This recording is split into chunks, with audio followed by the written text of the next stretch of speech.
2 பேரும் ஒருங்கிணைப்பாளர் நானும் இணை ஒருங்கிணைப்பாளர் எடப்பாடி பழனிசாமி கையெழுத்து அந்த தீர்மானங்கள் செல்லாது செல்லாது செல்லாது நீக்கப்படுகிறது சொல்லி கூட்டத்தை முடிச்சுட்டாங்க. முடிச்சுட்டு இப்படி ஆந்தோடித்தனமாக சர்வாதிகாரமாக கூட்டத்தை முடிக்கிறார் என்று நானும் அந்த அவர்களும் மலர் பயணர்களும் தேசிய பிரபாகரர்கள் இருந்து தேர்தல் போது எங்கள் மீது தண்ணீர் பாட்டில் இருக்கிறார். அவைதான் எங்களுக்கு தண்ணீர் சரி போயிட்டோம். அடுத்த பொதுக்குழு 14ஆம் தேதி கூட்டப்படும் என்று ஒருங்கிணைப்பாளராக நான் என்னுடைய அனுமதி இல்லாமல் அவர்களாக சான்றோடித்தனமாக அறிவித்தார்கள். முதல் பொதுக்குழுவில் ரவுடிகளும் செய்திகளை கொண்டு உட்கார வைத்து அவர்கள் இஷ்டப்பட பல தீர்மானங்களை நிறைவேற்றினார்கள். 2வது பொதுக்குழுவில் நாங்கள் கூறி பேசி அமைதியாக நம்முடைய தலைமை கழகத்தில் போய் நாம் உட்கார்ந்து வரலாம், நம்முடைய அனுமதி இல்லாமல் அந்த பொதுக்குழு நடைபெறும் என்ற நிலையில் நாங்கள் அனைவரும் தலைவரத்தை நோக்கி வேந்த போய்விட்டோம். இந்தியன் பேங்க் நம்முடைய தலைமை கழகத்துக்கு 1 கிலோமீட்டர் தூரம் இருக்குது. அந்த இந்தியன் பேங்க் கடந்து தான் நம்ம தலைமை கழகம் போகணும். அங்கே சென்னை மாவட்டத்தில் இருக்கிற 8 மாவட்ட கழக செயலாளர்கள் தலைமையில் தலைமைத்துவத்துடைய கேட்டை கூட்டிக் கொண்டு ஒரு 300 அடியாட்களை உட்கார வைத்துக் கொண்டு வருகின்ற அந்த வகையில் வருகின்ற போகின்ற கட்சிக்காரெல்லாம் அழைப்பது துன்புறுத்துவது செய்வதாக இருந்தார்கள். நாங்கள் வேலை வரவை செய்து அங்கிருந்து இவர்களெல்லாம் கிளம்பி இந்தியன் பேங்கில் வந்து எங்களுடைய வாகனங்களை அடிப்பது நொறுக்குவது தடை கொண்டு எரிவது இப்படி பல வன்முறை சம்பவங்கள் நடந்தது என்பது அனைவருக்கும் தொலைக்காட்சி மாணவர்களுக்கு கண்டுபிடிக்கிறது. இவர்கள் எதிர்கொண்டு நாங்கள் தலைமை கழகத்தில் செல்லும்போது அங்கே திறக்கப்படுகிறது தலைமை கழகம். அதுதான் நடந்த உண்மை. பொதுக்குழு என்ற பெயரில் அங்கே ஒரு கிட்டத்தட்ட சிறுவார கல்யாணத்தில் பொதுக்குழு நடைபெறும் போது இங்கே 8 மாவட்ட செயலாளர் ஏன் இங்கே போய் என்று 300 பேரை வைக்கும்போது இந்த சர்வாதிகாரத்தை இதுவரை அனைத்து இந்திய அண்ணா முன்னேற்றத்தினுடைய வரலாற்றில் மாதிரியான ஒரு வன்முறை சர்வாதிகாரம் நடைபெறுவது என்ற ஒரு அறக்கட்டளை அவர்கள் நடத்தினார்கள். அதனால்தான் இன்றைக்கு பொதுமக்கள் மிகுந்த நம்பிக்கையோடு நம்முடைய இயக்கத்திற்கு தொடர் வெற்றியை தந்த பொதுமக்கள் இன்றைக்கு தொடர் தோல்விகளை தருவதற்கு எடப்பாடி பழனிசாமி தலைமைதான் மூலகாரமாக இருக்கிறது. அந்த எடப்பாடி பழனிசாமி ஏதோ நம்மளுடைய பத்திரிகை நிறுவனம் தொலைக்காட்சியெல்லாம் எல்லாரும் உதவி செய்திகளா இணைகளா என்பது நினைவதற்கு ஒரு தலைவர் கூட வாய்ப்பு இல்லை. யார் சொல்றது? ஆமாம், அவங்க சாத்தா ஆரம்பித்த கட்சி நிகழ்ச்சி என்ன ஒரு ஐயா இல்லாத 1989 கர்நாடகத்திலிருந்து அண்ணா இந்த இருக்காரு அவர் ஆதாரமாக வச்சிருக்காரு. என்னன்னு அப்படின்னு சொல்லுங்க.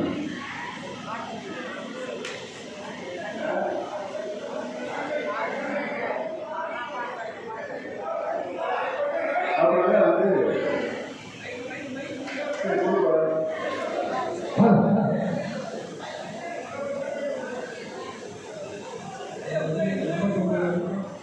என்னுடைய தாய்மாமா ஜெயசோர் ஜனதாவை எசுரர் 76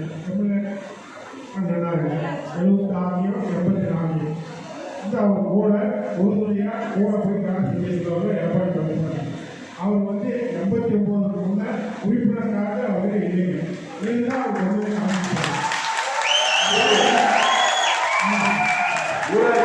ஊராட்சி மன்ற தேர்தலில் விஸ்வநாதன் காப்போசிட்டர் நின்று அவர் வந்து 84ல் தோற்றுட்டாங்க. பஞ்சாயத்து தலைவர் நின்று தோற்றுட்டாங்க.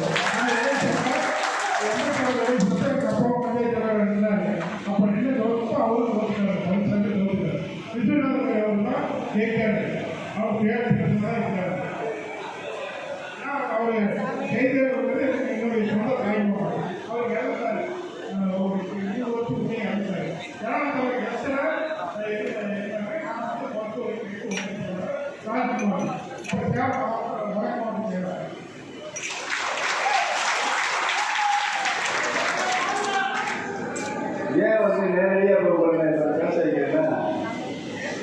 ஒரு 6 முன்னாள் அமைச்சர்கள், புதுவரும் கட்சியுடைய மூத்த தலைவர்கள் அவரிடம் போய் நிரந்தர மோசம் போயிருக்கு, எங்கே போனாலும் இதற்கு மரியாதை கிடையாது, ஒருவருக்கு மரியாதை மாட்டாங்க, தொண்டருக்கு மரியாதை மாட்டாங்க, இறைவன் ஒன்றுதான் நாம் அடுத்து செய்ய வேண்டிய ஒரே பணி என்று வலியுறுத்துகிறார். அதை இது ஒரு நிறுவனம் கேட்கும்போது சுத்த போய் சொல்லுவார்.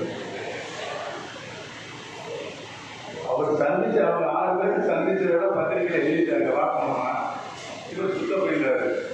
அதில் ஒருத்தர் இன்னைக்கு பேட்டி விட்டுருக்காரு, அது சுத்த போயிட்டாரு நிஜத்தை நாங்கள் பார்த்தது உண்மையாக. ஒருத்தர் பொதுச் செயலாளராக இந்த கட்சிக்கு தலைமை,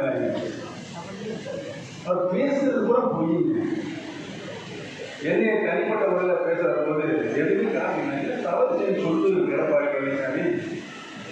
நான் பல கூட கேட்டேன், என்ன தவிர என்ன தவறு சொல்ல முடியல, என்ன தவறு செஞ்சு சொல்லவே முடியலை. அவர் ஜானியை வீட்டில் வந்தது, ஜானியை வீட்டு நான் எப்போ அவர் சொல்றது. அதுக்கடுத்து என்ன சொல்றது, ஜானி வீட்டை நான் கோரிக்கை அவமானிக்கும் போது நிர்மலாவுக்கு எழுதிட்டாங்க அம்மாவை. அப்போ நான் போய் அங்கே வேலை பார்த்தேன்னு சொல்லி ஏஜென்ட்டை வேலை பார்த்தேன்னு சொல்லி அவர் பேட்டி கொடுத்தாரு. நான் என்ன சொல்லி அழகாக, ஐயா பழனிசாமி, நான் சென்று சாதாரண வாசல் கூட வேலை செஞ்சேன், ஏஜென்ட்டை வேலை செஞ்சேன்னு.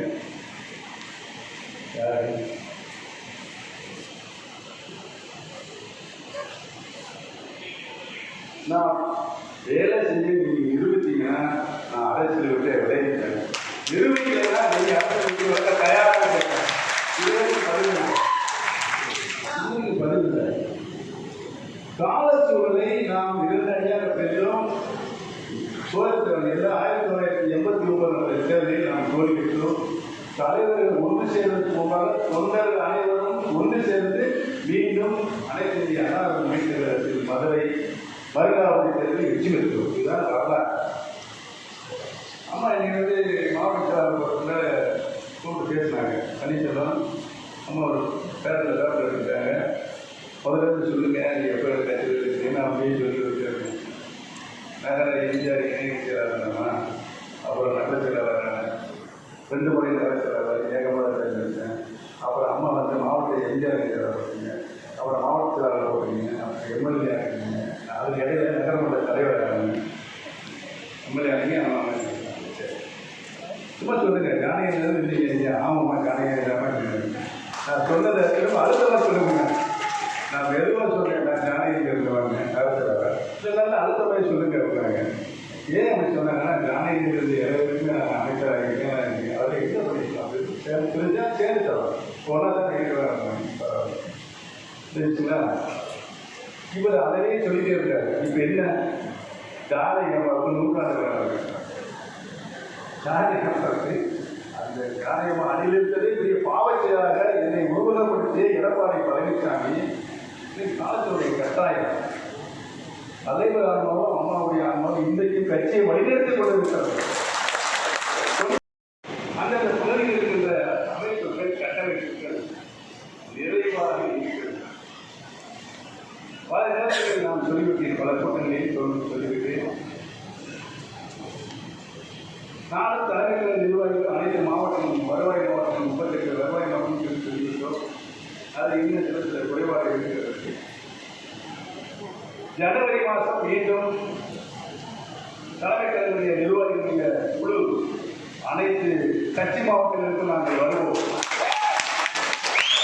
கட்சி மாவட்டங்கள் வருவோம்.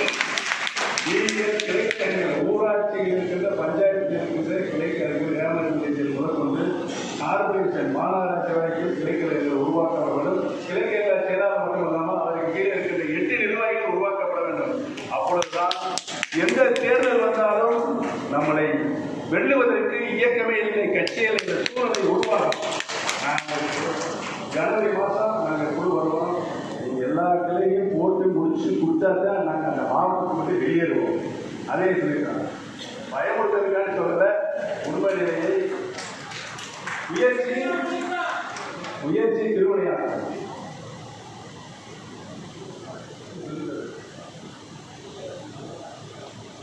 முயற்சி திருவிளையாட்டும் உள்ள பலனே வரும். நம்முடைய மாண்புமிகு தலைவர் மாண்புமிகு அம்மா அவர்கள் எண்ணி எண்ணங்கள் சட்டமன்றத்தில் மாண்புமிகு அம்மா அவர்கள் இதை எதிர்ப்போ சொன்னார்கள். எனக்கு பின்னாலும் எத்தனை நூறாண்டுகள் ஆனாலும் கடற்கான அரசியல் அவசியம்.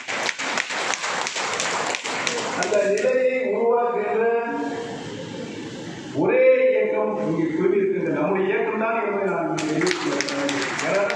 விசுவாசமாக சொன்னார்கள் தலைவர்கள். இந்த பணியை நாம் 100% முடித்து தர வேண்டும். 78 கழக அமைப்பிற்கான மாவட்டங்கள் நாம் உருவாக்கியிருக்கிறோம். எல்லாரும் அந்த மாவட்ட கழக செயலாளர்கள், மாவட்ட நிர்வாகிகள், உன்னிக்கழக செயலாளர்கள், நகரக்கழக செயலாளர்கள், பேரரசு செயலாளர்கள், மாநகராட்சி செயலாளர்கள், பகுதி கழக செயலாளர்கள், வட்ட